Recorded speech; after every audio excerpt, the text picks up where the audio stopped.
एक पिता की इमोशनल कहानी। ये स्टोरी शुरू होती है जब मैं घर से गुस्से में बड़बड़ाते हुए निकल आया था और बस स्टैंड की तरफ आगे बढ़ने लगा। मैं मन ही मन बड़बड़ा रहा था, पता नहीं कितने पैसे छुपा के रखे हैं, लेकिन मेरे लिए एक बाइक नहीं ले सकते। अब मैं यहाँ से चला जाऊँगा और तब तक वापस नहीं आऊँगा जब तक मैं खुद के पैसों से बाइक नहीं खरीद लेता।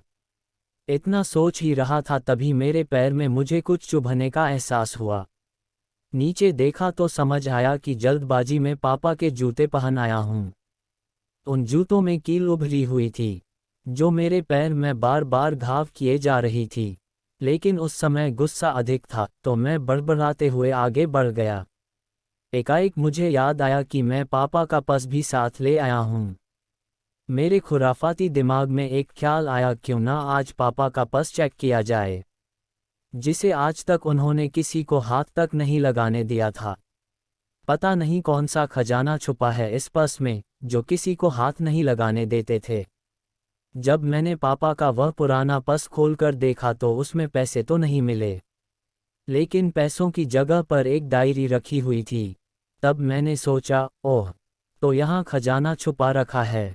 मैं समझ रहा था कि यहाँ पापा ने लिखा होगा कि किससे कितने पैसे लेने हैं और किसको कितने पैसे दिए हैं। लेकिन मैं गलत था। जब मैंने उस छोटी सी डायरी का पहला पेज खोलकर देखा तो वहाँ पर जो लिखा था वह थोड़ा सीरियस कर देने वाला था। डायरी में जो लिखा था उसे पढ़ने के बाद मेरे चेहरे पर जो एक्सप्रेशन थे वह गायब हो चुके थे, क्योंकि डायरी में वैसा कुछ नहीं था जैसा मैं सोच रहा था। वहाँ पर उन पैसों का हिसाब लिखा हुआ था जो अलग अलग कामों के लिए अलग अलग लोगों से उधार लिए गए थे। उस लिस्ट में कंप्यूटर के नाम पर भी पैसे लिए गए थे। कुछ यूं लिखा था, 50,000 बेटे के कंप्यूटर के लिए। ये वही कंप्यूटर था जिसे मैं आज तक यूज़ कर रहा हूँ। लेकिन मुझे ये पता नहीं था उस कंप्यूटर को खरीदने के लिए पैसे कहाँ से आए थे। लेकिन आज पता चल रहा था। मुझे आज भी याद है जब मैंने पहली बार कैमरे के लिए जिद की थी, जो मेरे पापा ने मुझे 2 हफ्ते बाद मेरे बर्थडे पर ला कर दिया था, जिसे देखकर मैं बहुत खुश हुआ था। और मुझे खुश देखकर मुझसे कहीं ज़्यादा अगर कोई खुश था तो वह थे पापा। अब मेरे चेहरे से गुस्सा एकदम गायब हो चुका था। जब मैंने आगे का पन्ना पलटा तो वहाँ पर कुछ विशेष इच्छाएं लिखी हुई थी। पहली जो विश थी उसमें जो लिखा हुआ था, अच्छे जूते पहनना। ये बात मेरी कुछ समझ नहीं आई। तभी मेरा पाँव अचानक सड़क पर भरे हुए पानी पर जा पड़ा और तभी मेरे पाँव में कुछ गीलीपन होने का एहसास हुआ। जब मैंने जूता उतार कर देखा तो उसका तला टूटा हुआ था। ये देखकर मुझे डायरी में लिखी बात याद आ गई। तभी मुझे माँ पापा की कही बातें भी याद आ रही थी कि कैसे माँ जब कहा करती थी पापा से, अब तो जूते पुराने हो गए, नए ले लीजिए, तो पापा अक्सर यह कहकर टाल दिया करते थे, जूते अभी और चलेंगे, अभी कुछ दिन पहले तो लिए थे। मुझे आज समझ आ रहा था कि कितने दिन और चलेंगे। साथ ही साथ यह भी समझ आ रहा था कि पापा पर्स को क्यों छुपा कर रखते थे। तभी उस डायरी को पढ़ते हुए बस स्टैंड पर पड़ी बेंच पर आकर बैठ गया। अब उस डायरी का आखिरी पन्ना बचा हुआ था। उस पन्ने को जब मैंने पलट कर देखा तो वहाँ कल की डेट लिखी हुई थी। तारीख के नीचे लिखा हुआ था 50,000 रुपये बाइक के लिए। बस इतना पड़ा और दिमाग सन रह गया। अब मेरे मन में कोई शिकवा गिला नहीं बचा था, बस मेरी आंखों से आंसू बहे चले जा रहे थे। मुझे आज तक नहीं पता तब मैं क्यों रोए जा रहा था। अब मैं जल्दी से घर की तरफ भागा, लेकिन जूतों की वह कील पाँव में अब तक घाव बनाने में कामयाब हो चुकी थी।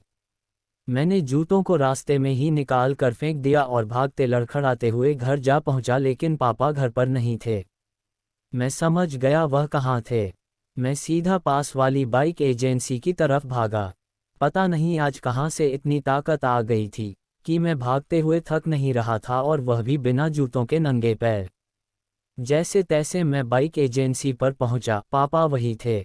मैंने पापा को दौड़कर गले लगा लिया और मेरी आंखों से आंसू रुकने का नाम ही नहीं ले रहे थे। पापा कुछ समझ नहीं पा रहे थे। आखिर हो क्या रहा है, मैं क्यों रो रहा हूँ। मैंने पापा से कहा, पापा मुझे मोटरसाइकिल नहीं चाहिए, आप अपने लिए जूते ले लीजिए। अब आज से मैं जो भी करूँगा अपनी मेहनत से अपने बलबूते पर पढ़कर करूँगा। दोस्तों, बस इतनी सी थी ये कहानी।